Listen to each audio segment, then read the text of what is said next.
Masterclass Bojan Hodak bikin Persib Bandung menang 6 laga beruntun. Siapa bisa hentikan Maung Bandung?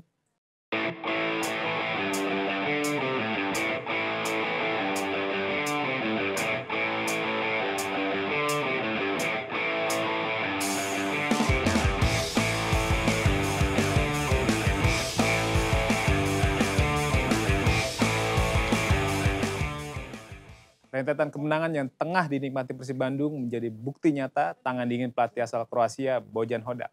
Dalam 6 pertandingan terakhir di semua ajang, Maung Bandung tampil seperti tim yang sulit tersentuh kekalahan dan fakta ini menunjukkan bahwa organisasi permainan yang ditampilkan oleh skuad asuhan Bojan Hodak itu menunjukkan adanya kedisiplinan taktik dan juga mental juara yang luar biasa. Catatan itu bukan sekedar kebetulan, Bangkok United dikalahkan 0-2, PSBS Biak dikalahkan 0-3, Selangor FC ditumbangkan 2-0, setelah itu ada Persis Solo yang dikalahkan 2-0, Bali United dihancurkan 1-0, dan terakhir lagi-lagi Selangor FC dikalahkan dengan skor 3-2. 6 kemenangan beruntun dengan total 13 gol dicetak dan hanya 2 gol kebobolan adalah statistik yang menunjukkan stabilitas luar biasa di kedua sisi lapangan yang ditampilkan oleh Persib Bandung. Sejak datang ke Bandung, Bojan Hodak sudah dikenal sebagai pelatih yang mengutamakan struktur dan efisiensi. Namun, dalam 2 bulan terakhir, ia membawa Persib ke level baru. Formasi dasar 4-2-3-1 yang diterapkan kini menjadi sistem fleksibel yang bisa berubah menjadi 4-4-2 saat menyerang dan 4-1-4-1 saat bertahan. Perubahan ini membuat Persib Bandung bisa menekan lawan tinggi sekaligus menjaga stabilitas di lini tengah Maung Bandung. Di balik kesuksesan ini ada kombinasi yang sangat efektif antara kedisiplinan Eropa Timur dan juga energi khas sepak bola Indonesia. Bojan Hodak juga memahami karakter pemain lokal yang bermain cepat dan agresif, lalu mengemasnya dalam struktur permainan yang efisien. Kemenangan beruntun Persib Bandung tidak bisa dilepaskan dari kontribusi sejumlah pemain yang tampil luar biasa dalam sistem permainan Bojan Hodak. Mereka bukan hanya menjalankan taktik dengan disiplin, tapi juga menghadirkan karakter dan determinasi tinggi di setiap laga atau pertandingan. Nama pertama ada William Barros, bomber yang tak kenal lelah. Striker asal Brazil ini menjadi ujung tombak yang mematikan di lini depan Maung Bandung. William Barros tidak hanya mengandalkan kekuatan fisik, tapi juga kecerdasan dalam membaca pergerakan bola dan memanfaatkan ruang untuk mencetak gol. Sepanjang musim ini, ia telah mencetak 8 gol dan 1 assist dari 18 pertandingan atau 14 pertandingan bersama Persib Bandung. Selain finishing yang tajam, perannya sebagai pemantul bola bagi gelandang serang juga sangat penting. Banyak serangan Persib berawal dari umpan satu sentuhan William Barros yang membuka ruang bagi pemain dari lini kedua. Di posisi 2 ada Federico Barba, bek asal Italia. Rekrutan asal Italia ini menunjukkan kelasnya sebagai bek modern dengan kemampuan membaca permainan yang sangat baik. Federico Barba menjadi pemimpin sejati di lini belakang Persib dan juga sering memberi arahan bagi duetnya di jantung pertahanan. Dengan kemampuan duel udara dan tackling bersih, Barba membawa ketenangan di situasi genting. Statistik menunjukkan bahwa dalam 6 laga terakhir ia mencatatkan rata-rata 4 intercept dan juga 6 sapuan per laga untuk Persib Bandung.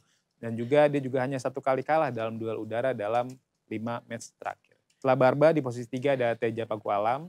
Performanya kembali ke level terbaik. Teja menjadi salah satu penjaga gawang paling konsisten di Super League musim ini.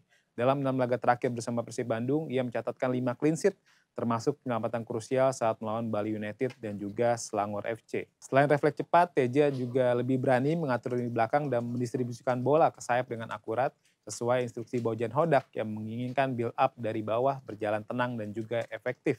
Di posisi 4 ada Adam Alis yang juga bisa dibilang sebagai dinamo lini tengah Persib Bandung. Adam Alis menjadi elemen vital di lini tengah Persib. Adam Alis berperan sebagai penghubung antar lini dan juga menjaga ritme permainan tetap seimbang antara menyerang dan juga bertahan. Mobilitas dan visi bermainnya membuat Persib sulit ditekan. Dia juga berperan besar dalam skema transisi cepat yang menjadi ciri khas Bojan Hodak. Dalam beberapa laga terakhir, Adam Alis juga mencatatkan rasio umpan yang sangat tinggi mencapai 87%. Sekaligus mencetak 3 gol dari 2 laga terkini di AFC Champions League 2. Setelah Adam Alis di posisi 5 ada Tom Haye yang merupakan maestro baru di lini tengah Persib Bandung. Tom Haye memegang peran penting sebagai deep lying playmaker dan juga terkadang sebagai playmaker dengan kemampuan distribusi bola jangka panjang yang luar biasa. Dia juga rajin membantu pertahanan dengan pressing dan positioning yang cerdas. Beberapa kelebihan itu juga membuat Bojan Hodak kerap menugaskannya sebagai pengatur tempo permainan ketika Persib sudah unggul dan juga memastikan tim tidak kehilangan kendali. Dengan kombinasi ketenangan dan juga presisi, Haye membawa aura Eropa di lini tengah Maung Bandung musim ini. Di posisi 6 ada Mark Klok sebagai kapten dan juga salah satu pemain paling berpengalaman di Persib Bandung.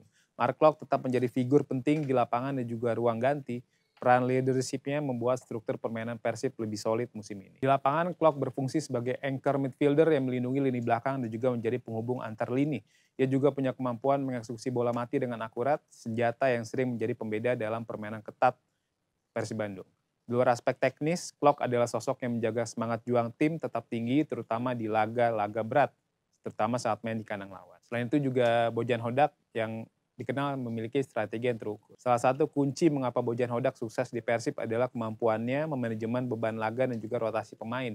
Di tengah jadwal padat antara Super League dan juga AFC Champions League itu, Bojan Hodak mampu menjaga intensitas permainan tim tanpa kehilangan ritme permainan. Dalam laga melawan PSBS Biak misalnya, ia menurunkan beberapa pemain pelapis, namun Persib tetap solid dan juga terbukti menang 3-0. Bukti bahwa sistem yang ia bangun lebih kuat daripada sekedar ketergantungan kepada beberapa pemain inti. Nah, setelah performa positif, jadwal neraka menanti Persib Bandung di periode November sampai Desember 2025. Setelah euforia 6 kemenangan beruntun ini, Persib akan menghadapi ujian sesungguhnya. Jadwal padat di 2 bulan ke depan membuat banyak pengamat menyebutnya sebagai jadwal neraka Persib Bandung. Daftar laga Persib Bandung dari November sampai Desember 2025 dimulai dari ketika Persib akan menjamu Dewa United di tanggal 21 November, selanjutnya tandang ke markas Lion City Sailor tanggal 26 November, selanjutnya tandang lagi ke kandang Malut tanggal 30 November, kemudian menjamu Borneo FC tanggal 5 Desember, kemudian menjamu Bangkok United tanggal 10 Desember. Dalam 8 laga itu, Persib Bandung akan menjalani 3 laga tandang berat termasuk 2 laga di ajang AFC Champions League 2. Bojan Hodak harus memutar otak agar tim tidak kehilangan momentum dan juga kebugaran tetap terjaga. Selanjutnya tantangan terbesar adalah konsistensi dan rotasi. Jadwal padat bukan hanya soal stamina, tapi juga soal mental dan fokus. Setiap laga bisa menjadi titik balik, terutama jika Persib Bandung dihadapkan dengan laga-laga yang sangat berat seperti melawan Borneo FC atau Malut United yang kini sama-sama bersaing di papan atas klasemen sementara Super League musim 2025-2026. Bojan Hodak kemungkinan akan menerapkan rotasi terukur dengan menurunkan beberapa pemain muda seperti Roby Darwis dan Kakang Rudianto di laga-laga tertentu. Selain itu, dukungan publik Bandung yang luar biasa juga bisa menjadi energi tambahan. Stadion GBLA selalu penuh sesak dan juga atmosfer itu telah membantu Persib memenangkan banyak pertandingan krusial musim ini. Dengan performa stabil dan kedalaman skuad yang semakin matang, Persib kini berpeluang besar bersaing untuk 2 gelar sekaligus, yakni Liga Indonesia dan juga AFC Champions League 2. Mereka hampir pasti memastikan satu tempat di 16 besar AFC Champions League 2 musim ini, sebuah pencapaian historis bagi Maung Bandung. Kemenangan atas Selangor FC 3-2 dan juga Bangkok United 2-0 menjadi bukti bahwa Persib Bandung bukan sekedar peserta, tapi penantang serius di level Asia Tenggara. Pertanyaannya, siapa yang bisa menghentikan Maung Bandung? Dengan performa yang begitu impresif, sulit mencari tim yang bisa menghentikan laju Persib saat ini. Namun di sepak bola, setiap kemenangan selalu diuji oleh waktu dan juga situasi. Jadwal berat, tekanan mental, dan risiko cedera akan menjadi lawan terberat Persib Bandung di sisa musim 2025-2026 ini. Namun, jika Bojan Hodak mampu menjaga stabilitas ini hingga akhir Desember, bukan mustahil Maung Bandung akan menutup tahun dengan status tim paling menakutkan di Asia Tenggara. Masterclass Bojan Hodak bukan hanya soal taktik, tapi juga soal membangun mental pemenang di skuad Persib Bandung musim ini. Persib kini bermain dengan keyakinan, kedisiplinan, dan juga kepercayaan diri yang tinggi. 6 kemenangan beruntun hanyalah permulaan dari perjalanan panjang menuju kejayaan. Pertanyaan selanjutnya kini, siapa yang bisa menghentikan Maung Bandung? Ataukah kita sedang menyaksikan lahirnya era baru dominasi Persib di bawah Bojan Hodak, era di mana biru kembali menjadi warna yang ditakuti di Indonesia dan juga Asia?